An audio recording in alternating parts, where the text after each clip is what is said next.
This weekend, we saw rioting in Los Angeles against ICE for its efforts to apprehend illegal aliens. But here's what's interesting. Gavin Newsom gave a series of editorialization that I think have ruined his chances ever to be a serious national candidate. He said this was chaotic, this was reckless, that they were just trying to have an arbitrary deportation quota. Gavin, 12 million people came into the country illegally, so it's not a quota, it's an effort to stop an invasion. A CBS poll taken to show that people were outraged showed that just the opposite. 54% of the American people are for continued deportations. So you know what is really reckless, Gavin? You know what is chaotic? Is you.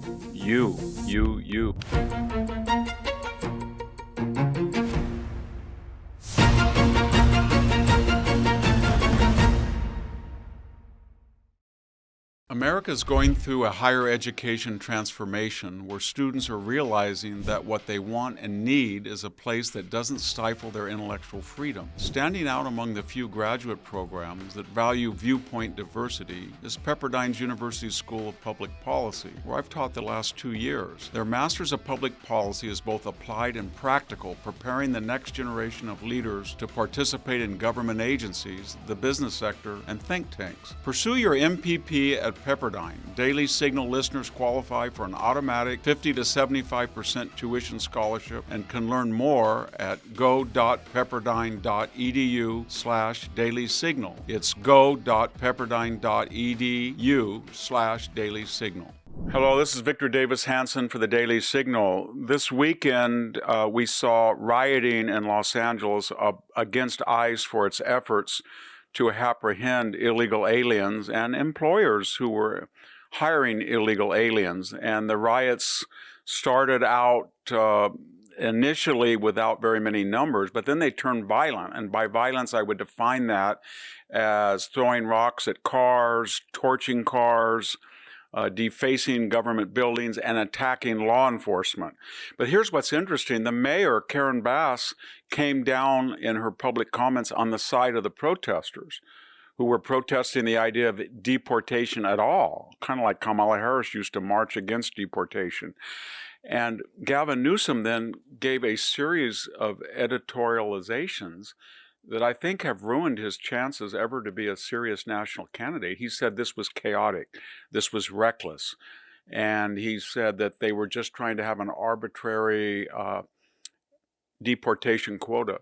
Gavin, 12 million people came into the country illegally. That was 3 million a year. That was 250,000 per month.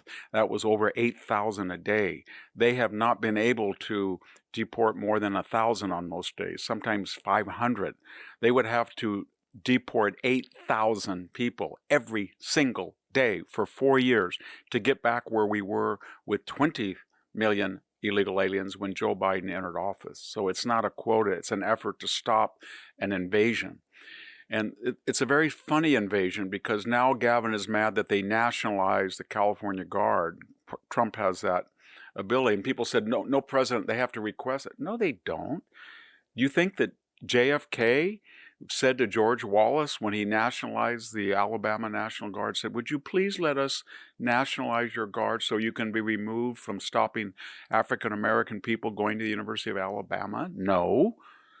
So what I'm getting at is, on one side of these violent acts, you have these protesters. And I'll just give a word of advice. You're going to lose the optics, Democrats, left, and immigration protesters if you have a lot of people here illegally and they're waving the American, not the American flag, but the Mexican flag as they're committing acts of violence. Think of the logic.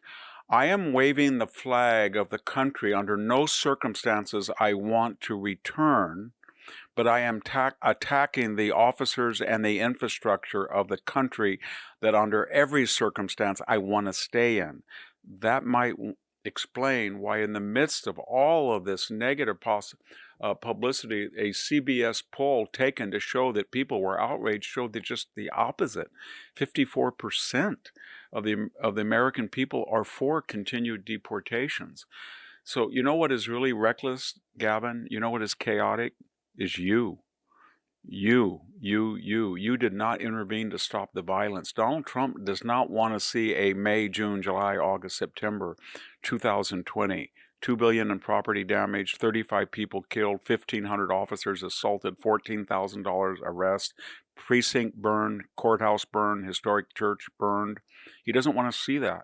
And you're egging this on, and you think it's going to be peaceful when people throw rocks at cars, innocent bystanders, and people wave the flag as they burn things, the Mexican flag of a foreign country?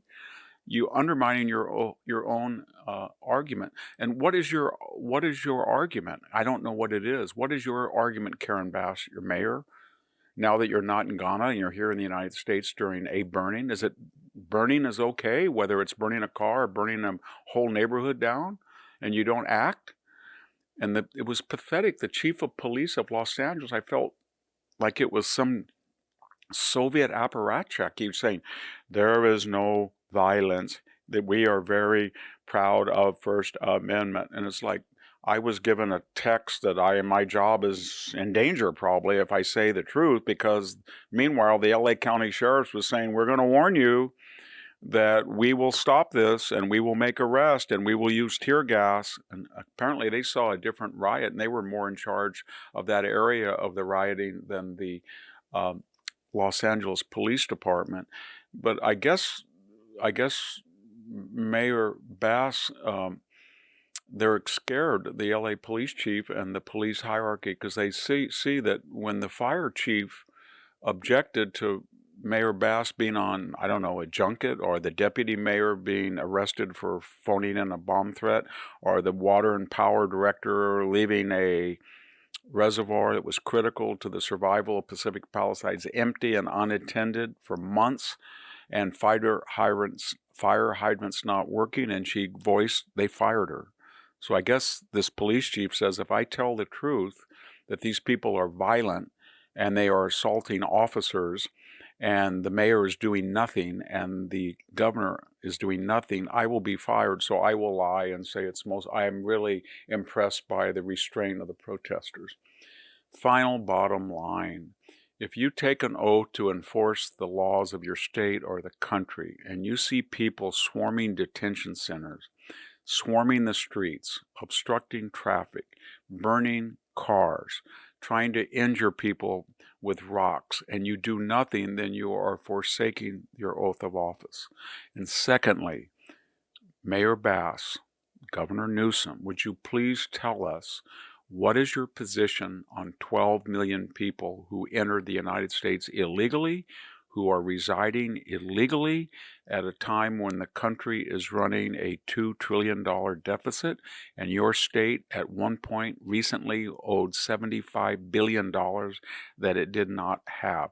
What is your solution? Is it to let 1 more million in, 3 more million in, 5 more million in? What is it? What is your solution to find the 300 to 500,000 people believed to have criminal records? Just tell us. What is your solution? What is your solution when you have apparently violent protesters waving the flag of a foreign national country as a way of persuading us that we should not deport them, when they are burning things and committing violence about the country they want to stay in, but waving the flag of the country they do not want to return to? What is the position of the Mexican government? Because I can tell you that there is a bill right now, the big beautiful bill that will tax remittances, the $63 billion. And all this is going to do is give rise to voices who will say, I think we need a higher percentage to tax these remittances, because they're not getting the message. The people who are demonstrating and violent apparently think that we're going to subsidize them with social services to free up money so they can send to Mexico on tax $63 billion, their greatest source of foreign exchange, while they run a $170 billion trade surplus, why the cartels kill between 60 and 80,000 Americans. That's an unsustainable situation, as are these riots.